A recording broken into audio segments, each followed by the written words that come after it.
오늘 우리에게 주시는 하나님의 말씀은 마태복음 26장 47절에서 56절의 말씀입니다. 제가 봉독하겠습니다.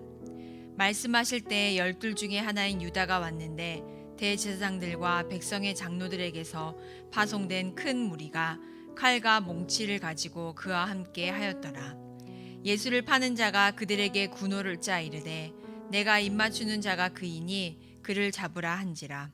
곧 예수께 나와 라삐여 안녕하시옵니까 하고 입을 맞추니 예수께서 이르시되 친구여 내가 무엇을 하려고 왔는지 행하라 하신대 이에 그들이 나와 예수께 손을 대어 잡는지라. 예수와 함께 있던 자 중에 하나가 손을 펴 칼을 빼어 대제사장의 종을 쳐 그 귀를 떨어뜨리니 이에 예수께서 이르시되 내 칼을 도로 칼집에 꽂으라. 칼을 가지는 자는 다 칼로 망하느니라. 너는 내가 내 아버지께 구하여 지금 12군단 더 되는 천사를 보내시게 할 수 없는 줄로 아느냐. 내가 만일 그렇게 하면 이런 일이 있으리라 한 성경이 어떻게 이루어지겠느냐 하시더라. 그때 예수께서 무리에게 말씀하시되 너희가 강도를 잡는 것 같이 칼과 몽치를 가지고 나를 잡으러 나왔느냐. 내가 날마다 성전에 앉아 가르쳤으되 너희가 나를 잡지 아니하였도다. 그러나 이렇게 된 것은 다 선지자들의 글을 이루려 함이니라 하시더라. 이에 제자들이 다 예수를 버리고 도망하니라. 아멘. 여러분 반갑습니다. 벌써 3월 말이네요. 이번 주부터는 예쁜 꽃들이 핀다는 소식이 있는데요. 여러분도 주님 안에서 활짝 피어나는 꽃처럼 생기를 얻고 활기찬 한 주가 되셨으면 좋겠습니다. 이런 봄날에 저희는 또 사순절 넷째 주간을 보내게 되었습니다. 이에 부활의 봄을 맞이하기 전에 주님의 순환과 죽음을 함께 묵상해 보고자 합니다. 이에 오늘 함께 볼 작품은 예수님의 순환, 특별히 예수님의 체포당하심을 보여주는 그러한 성화입니다. 이 작품은 그리스도의 체포라는 제목의 성화입니다. 독일의 화가 한스 히르츠가 그린 그림인데요. 한스 히르츠는 예수님이 잡혀가시는 사건을 자신만의 독특한 분위기로 표현하고 있습니다. 그림 전체에 사람들이 마구 엉켜 있고요. 예수님을 잡으러 온 병사들은 하나같이 키가 작고 왠지 우둔하고 추하며 우스꽝스럽게 보이기까지 합니다. 또한 그림 속에는 예수님이 무기를 든 강도도 아닌데 강도를 잡으러 온 것처럼 병사들은 갑옷과 투구와 창검과 가시 달린 몽둥이로 무장하고 있습니다. 이들은 예수님을 묶고 끌고 가고 있습니다. 체포되어 끌려가시는 예수님의 모습은 무기력해 보이고 매우 힘들어 보입니다. 또한 예수님의 얼굴, 손과 발에는 피땀이 흐르고 있어서 예수님의 고통을 짐작하게 해줍니다. 당시 북유럽에서는 인물의 우둔함과 사악함을 드러내려고 외형을 왜곡되게 그렸는데요. 이러한 것을 반영해서 보면 지금 이 작품 속에서도 작가는 예수님을 잡아가는 병사들의 모습들을 왜곡되게 표현하면서 그들의 우둔함과 사악함을 보여주고자 했습니다. 또한 성화를 자세히 보시면 상단 오른쪽에 화가 나서 병사의 귀를 자르는 베드로의 모습이 보이고요. 상단 왼쪽에는 돈주머니를 들고 도망치는 유다의 모습이 보입니다. 저는 이 성화를 보면서 작가가 이 작품을 통해서 인류의 구원자가 되시는 예수님을 알아보지 못하고 있는 우리들의 모습, 인간의 어리석음과 악함을 보여주고자 했다는 생각이 들었습니다. 성도 여러분, 이 성화를 보시면서 어떤 느낌이 드시나요? 특별히 눈에 들어오는 부분은 어디신지 궁금합니다. 이제 한스 히르츠의 성화와 또 오늘 읽은 말씀을 중심으로 예수님이 체포당하시는 사건을 함께 돌아보고 그 속에서 우리에게 주시는 신앙적인 교훈을 찾아보겠습니다. 복음서의 기자들은 예수님의 3년간의 공생의 과정 중 예수님이 십자가에서 죽기 전 마지막 일주일간을 가장 자세하게 기록하였습니다. 오늘 읽은 본문이 기록된 마태복음도 21장부터 27장까지 예수님의 순환과 죽음이 기록되어 있습니다. 마태복음 26장에서 마태복음 26장에서 예수님은 가룟 유다의 배신을 예고하셨고요. 다른 제자들도 모두 주님을 버리고 도망갈 것을 예언하셨습니다. 심지어 수제자 베드로도 주님을 부인할 것을 말씀해 주셨습니다. 이후 예수님은 순환을 준비하시면서 기도하시기 위해 겟세마네 동산에 오르셨습니다. 이때 예수님은 3번을 반복하시며 긴 시간 간절히 기도하셨으며 이때 제자들은 피곤하여 주님과 함께 깨어 기도하지 못했습니다. 이에 주님은 깨어 기도하지 못하는 제자들을 향해 깨어 기도하라고 하셨고 자신을 팔아먹는 자가 가까이 왔다고 말씀하셨습니다. 바로 주님께서 이 말씀을 하실 때 가룟 유다와 병사들이 예수님을 체포하러 온 것입니다. 오늘 읽은 본문 47절에는 유다와 함께 온 병사들이 대제사장들과 백성의 장로들이 보낸 자들이라는 것을 알려줍니다. 이들은 바로 성전을 수비하는 파수꾼들이었습니다. 이는 예수님의 처형에 주도적으로 가담한 자들이 바로 유대의 종교 지도자들이었음을 보여주는 대목입니다. 이들은 예수님이 무기와 군사를 거느리는 권력자도 아닌데 왜 무장을 하고 예수님께 왔을까요? 아마도 예수님을 따르는 추종자들이 많아서 그들로부터 예수님을 체포하기 위해서는 많은 사람들이 필요했다고 생각한 것 같습니다.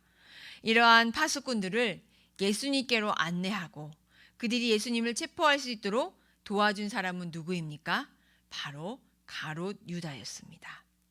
가룟 유다는 예수님께 가까이 와서 입을 맞추며 이렇게 말합니다. 라삐여, 안녕하시옵니까? 예수님은 가룟 유다가 무엇을 하려고 하는지 아셨기에 침착하게 말씀하십니다. 친구여, 내가 무엇을 하려고 왔는지 행하라. 이 말이 끝나자 무장한 자들은 예수님을 체포하려 했습니다. 이때 돌발 상황이 펼쳐집니다. 예수님의 제자 중 한 명이 군도를 빼서 대제사장의 종의 오른쪽 귀를 쳐서 떨어뜨렸습니다. 오늘 본문에는 없지만 누가는 이 말고의 귀를 예수님께서 직접 그 자리에서 치유해 주셨음을 기록했습니다. 예수님은 칼을 사용하는 자는 칼로 결국엔 망한다는 것을 말씀하셨습니다. 그리고 이어서 매우 중요한 말씀을 해주셨습니다. 본문 53절에서 56절의 말씀입니다. 예수님은 12군단 더 되는 천사들을 지금 당장 불러서 예수님을 잡으러 온 병사들을 물리칠 수 있습니다. 그러나 그렇게 하지 않으신다고 하셨습니다. 너희가 성전에 있을 때 또한 나를 잡지 않고 오늘 이렇게 나를 잡아가는 것은 모두가 하나님의 말씀, 그 예언대로 이루어지는 것임을 말씀하셨습니다. 이 말씀을 마치자 예수님의 곁에 있던 모든 제자들은 안타깝게도 예수님을 버리고 도망을 가 버립니다. 사랑하는 여러분, 예수님이 체포당하시는 과정에서 드러나는 인간의 어리석음과 연약함, 그리고 비겁함, 그리고 악함이 참으로 안타깝고 오늘 우리도 별반 다르지 않다는 생각이 들었습니다. 이에 회개하는 마음이 들었습니다. 또한 이런 부족한 우리들을, 악한 우리들을 구원하시고자 자발적으로 순환의 길을 선택하신 예수님의 그 사랑에 머리 숙여 감사하게 되었습니다. 이렇듯 하나님께서는 예수님이 체포당하시는 사건을 통해 중요한 신앙적 교훈을 주고 계십니다. 첫째는 하나님의 나라는 폭력으로 세워지는 나라가 아니라는 것이지요. 하나님의 나라는 사랑과 평화로 세워지는 나라라는 것입니다. 오늘 칼과 몽치를 가지고 온 군사들을 향해 제자 베드로는 화가 나서 폭력으로 맞서려 했습니다. 이에 칼을 뽑아 제사장 종의 귀를 잘랐습니다. 그러나 예수님은 그 종의 귀를 다시 붙여주시고 치유해 주셨지요. 주님께서는 오직 그분의 능력을 치유와 회복에만 사용하셨습니다. 그리고 칼을 가지는 자는 칼로 망할 수밖에 없다는 것을 교훈하셨습니다.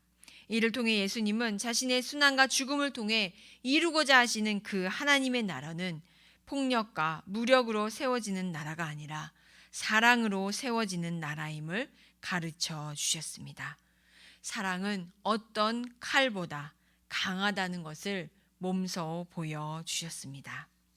이에 우리도 악에 맞서기 위해 강한 힘을 동원하고자 하고 때로는 폭력을 정당화하고 싶은 유혹이 있습니다. 폭력과 권력을 동원하면 당장은 문제가 해결되는 것 같으나 그것은 하나님의 뜻을 이룰 수가 없습니다. 그러나 주님께서 선으로 악을 이기신 것처럼 가장 큰 힘을 발휘하는 사랑의 힘으로 이 땅의 악과 맞선다면 우리는 궁극적으로 승리할 수 있을 줄로 믿습니다. 주님께서 우리를 통하여 이 땅에 사랑으로 하나님 나라를 세워 가실 줄로 믿습니다.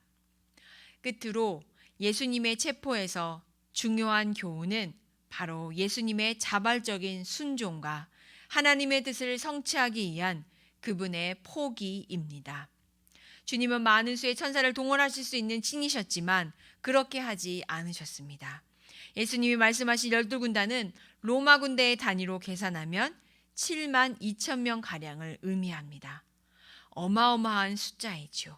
이러한 숫자의 군대로 예수님을 잡으러 온 군사들을 단숨에 제압할 수 있었지만 예수님은 그러한 힘과 능력을 전혀 사용하지 않으셨습니다. 온전히 자신의 힘을 내려놓으셨고 포기하셨습니다. 이 모든 것이 하나님의 뜻에 온전히 순종하기 위함이었습니다. 하나님의 뜻을 온전히 성취하고자 모든 것을 포기하고 순종의 길을 선택하신 것입니다. 사랑하는 여러분, 사순절 기간 저는 주님의 순환을 묵상하기 위해 우리가 무엇을 포기했는지 이 시간 생각해 보았으면 좋겠습니다. 어떤 분들은 사순절 기간 순환에 동참하며 미디어 금식을 하기도 합니다. 내가 좋아하는 오락을 끊어보겠다고 실천하는 분들도 계시고요. 좋아하는 기호식품을 잠시 중단하며 순환에 동참하는 사람들도 있습니다. 이런 것들이 주님께서 우리를 위해 포기하시고 순종하신 것에 비할 바가 아니지만 우리는 이 시간 다시 한번 주님의 포기와 순종을 기억하며 나도 지금 무엇을 포기하고 순종할 수 있을까 묵상하며 결단할 수 있었으면 좋겠습니다. 이를 위해 좋아하는 영화나 드라마를 보는 시간을 줄일 수도 있겠고요. 스포츠를 줄일 수도 있겠고 이 줄여진 시간을 오히려 주님께 향하여 기도와 말씀을 듣고 묵상하는 시간으로 활용할 수 있을 것이라고 봅니다. 오늘부터라도 주님의 순환과 죽음을 묵상하는 사순절을 좀 더 의미 있게 진정한 마음으로 보낼 수 있기를 간절히 소망합니다. 우리의 이러한 포기와 순종이 하나님께 올려져서 기쁘게 받으시는 삶의 예배가 될 줄로 믿습니다. 기도하겠습니다. 사랑하는 하나님 아버지, 오늘도 성화와 말씀을 통해 사순절 기간 저희가 얼마나 어리석고 악하고 연약한 존재인지 깨닫게 하시니 감사합니다.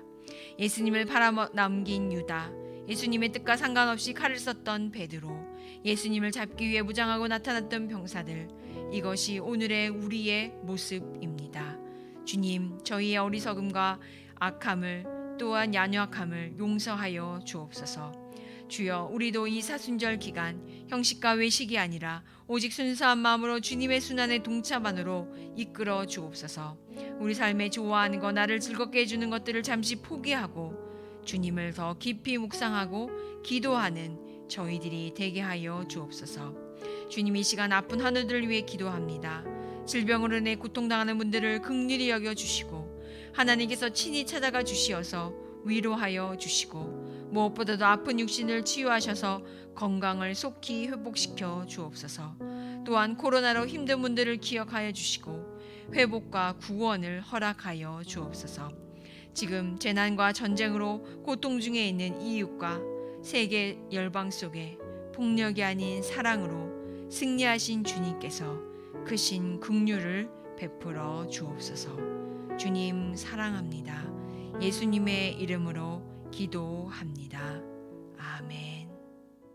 주님과 함께하는 이 고요한 시간, 주님의 보좌 앞에 내 마음을 쏟네. 모든 것 아시는 주님께 감출 것 없네. 내 맘과 정성 다해 주 바라나이다.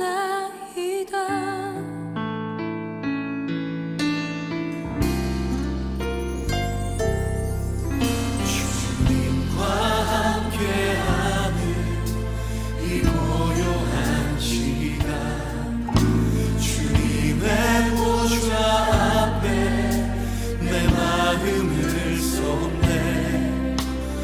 모든 것 아시는 주님께 감출 것 없네. 내 맘과 정성 다해 주 바라나이다. 온 맘 다해 사랑합니다. 온 맘 다해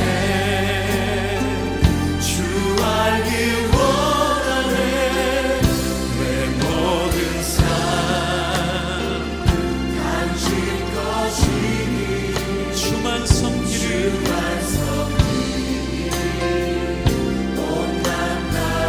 나 염려하지 않아도